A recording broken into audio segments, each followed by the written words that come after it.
এই যে দুর্নীতি, এটা কি ইন্টারিম গভর্নমেন্ট শুরু করেছে নাকি আগে থেকে ছিল? বাংলাদেশের ইতিহাসে এই সিন্ডিকেট ছাড়া কখনো হাসপাতাল চলেছে এটা বলা যায় না। কিন্তু এখন কথা হলো আমরা কি করছি, আমরা কি করতে পারবো। এটা আমরা এককভাবে কিছু করতে পারবো না, এটা জনগণের সম্পৃক্ততা লাগবে, পলিটিক্যাল ডিসিশন লাগবে এবং হাসপাতালের ডিসিশন লাগবে। এখন ধরেন আমরা যেটা চেষ্টা করছি আমাদের এই গভর্নমেন্টের, যে কথাটা উনি বললেন ইজিপি, অর্থাৎ ইলেকট্রনিকভাবেই যাতে জিনিসটা কেনা যায়, তাতে আর আমার কাছে টেন্ডারে দিয়ে যাওয়া এগুলো বিষয় থাকবে না। কাজে আমরা আগামী মাস এমনি অলরেডি আমাদের অনেকগুলো জায়গায় ইজিপির মাধ্যমে কেনা হয়, 100% হয়ে যাবে আগামী মাস থেকে। কাজে তখন আর ওই সিন্ডিকেট এসে টেন্ডার দিলাম ওরকম আর হবে না, কাজে সবগুলো ইলেকট্রনিক হবে। এটা একটা আমরা করেছি। 2 নাম্বার, আপনাদের প্রশ্ন আছে যে আমাদের যে ইয়ে হয় পোস্টিংয়ে নিয়োগে বাণিজ্য হয়, নিয়োগ বাণিজ্য হয়। আমরা আমাদের সময়ে 10,000 নার্সের ঘাটতি আছে। এই প্রথম আমরা 3,500 নার্স নিলাম।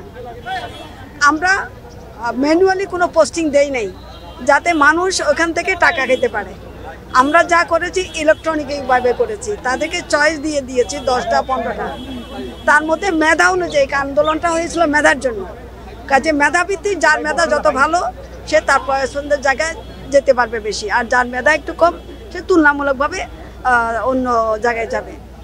এর মধ্যে আবার আমরা এইটুকুই বলি, অনেক জায়গায় তো পোস্টিং চাই নাই, যেমন খাগড়াছড়ি, মণিপুর, সিলেট, চট্টগ্রামের বান্দরবন, স্বাভাবিকভাবে অনেক দূরে। আমাদের বেশিরভাগ নার্স আছে উত্তরবঙ্গ থেকে। উত্তরবঙ্গের একটা মেয়ের জন্য দক্ষিণবঙ্গে যাওয়া, বিভিন্ন জায়গায় যাওয়া এটা কঠিন। তো কাজে আমরা চেষ্টা করছি যারা অতীতে গেছে তাদেরকে কিভাবে আনা যায় সেটাও এই ভঙ্গিতেই আমরা করব। তাইলে আমাদের এই বিষয়গুলো কারাপশন মুক্ত হবে আমরা আশা করি। কিন্তু এখন যদি আর নতুন কিছু আবিষ্কার করে সেটা তার আমি বলতে পারবো না। কিন্তু আমাদের 3,500-কে দিয়েছি, এইটা নিয়ে এখনো পর্যন্ত কোনো কথা উঠে নাই, কারণ যেহেতু এটা ইলেকট্রনিক্যালি হয়েছে। আমাদের দেশে 10,000 ডাক্তারের ঘাটতি আছে। এই যে আপনারা হাসপাতালে, আমিও দেখলাম আপনারাও দেখছেন, ডাক্তার নাই, নার্স নাই, টেকনোলজিস্ট নাই। হাসপাতালের ডাইরেক্টর আশিক আমাদেরকে ব্রিফ করলেন, ওনার কি কি দরকার, যন্ত্রপাতি কি দরকার, কিছু আমরা আশা করি যে আমরা দিয়ে দিতে পারবো।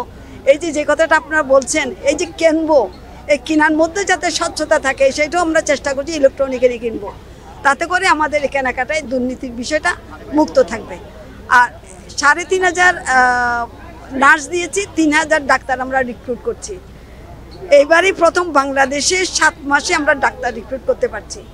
নর্মালি পিএসসি বলে ডাক্তার নিয়োগ করতে হইলে ওদের 3 বছর, এখান বিএসসি পরীক্ষা যারা বিসিএস পরীক্ষা যারা পাশ করে তাদের পরীক্ষা নেওয়া, অ্যাডভার্টাইজমেন্ট দেওয়া, এগুলো করতে একটা লম্বা সময় তাদের যায়, তাতে 3 বছর মিনিমাম সময় লাগে।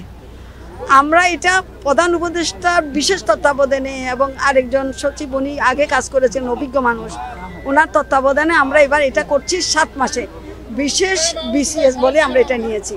তাহলে এই যে আশা করি অক্টোবরে আমরা কিছু ডাক্তার পোস্টিং দিতে পারবো। তাহলে আপনাদের এখানে যে ঘাটতিতে আছে আমি বলতে পারবো না যে 100% পূরণ করতে পারবো, কারণ এই চেহারা তো শুধু রংপুরের না, এই চেহারা চট্টগ্রামের, এই চেহারা সিলেটের, এই চেহারা বরিশালে, সর্বত্রই এই চেহারা।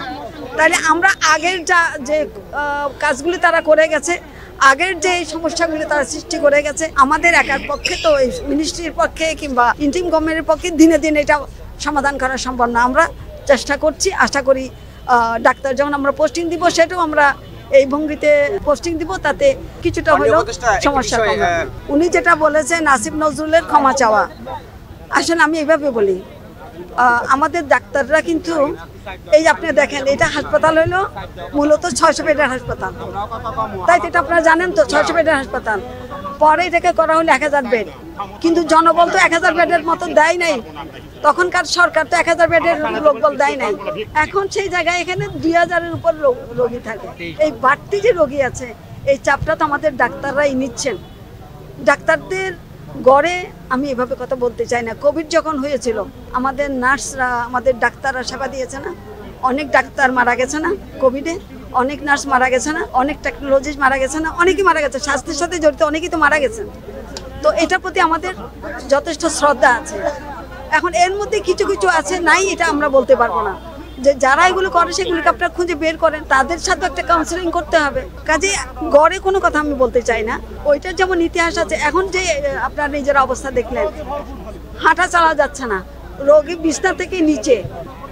একজন ওনারা বললেন যারা বার্ন আগুনে জ্বলে যায় তাদেরকে নিচে রেখে ট্রিটমেন্ট দেওয়া যায় না, কিন্তু আমার তো জায়গা নেই। পেইং বেডে কিছুটা খালি আছে, কিন্তু কেউ তো পেইং বেডে যায় না। পেইং বেডের ভাড়া হলো 170, ওখানেও কেউ যদি না যায়, কিছু আছে কিন্তু কিছু বেড খালি আছে। তাহলে এখন এই বার্নের যারা রোগী তাদেরকে উপরের বিছানা থেকে দিতে হয়, তারা সেটাও দিতে পারছে না। তাহলে তারা যে চিকিৎসাটা দিবে এটি নিচে দিয়ে দেওয়া খুব কঠিন, কিন্তু তারা এই কঠিন কাজটাও করছেন।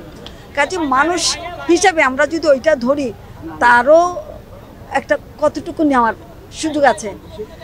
আর তার সাথে ওই যে যেটা আপনারা বললেন যে তারা প্রেসক্রিপশন লেখে, এটা আমি তো সেটা আমাদের দিক থেকে তো হাসপাতালে তো এটা বলা নাই, এটা আমরা তো বলি নাই যে তুমি বাইরে গিয়ে তার ট্রিটমেন্ট দিবা। হাসপাতালে তার যখন ডিউটি সেই ডিউটি সে করবে।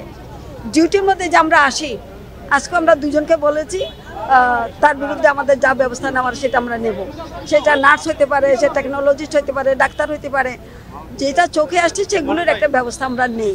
কিন্তু 100% এই মুহূর্তে রেকটিফাই করবো। এখন আপনিই বলেন, এই যে আন্দোলন হইল, হাত গেল, পা গেল, চোখ চলে গেল, যারা সিন্ডিকেট করে তারা এটা দেখে নাই, তাদের ভিতরে কোনো পরিবর্তন হবে না।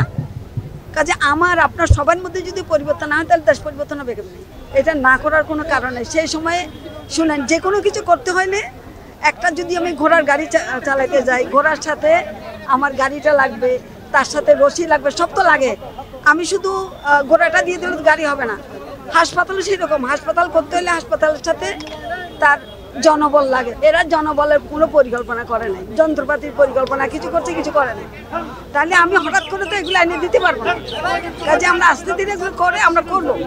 আমরা এটাকে অ্যাবান্ডন রাখবো না। আমরা এটাকে আমি ফিরে গিয়ে দেখি কতদূর কি করতে পারি, কিন্তু আমাদের মাথায় আছে, এটা আমি আগেও জানতাম, এটাকে আমরা যাতে সক্ষমতা আছে সেটা আমরা করব। দ্বিতীয়ত, এখানে আরেকটা 560 বেডের হাসপাতাল করার কথা আছে, এটা অলরেডি বাজেট পাস হয়ে গেছে। সেটা হলো যাদের হৃদরোগ, তারপর হলো কিডনি, তারপর হলো ক্যান্সার, এই তিনটাকে একসাথে করে একটা হাসপাতাল, এটার বাজেট পাস হয়ে গেছে। আমরা আশা করি এটা আমরা না পারলে পরবর্তী সরকার এসে এটা কাজ শুরু করতে পারবে।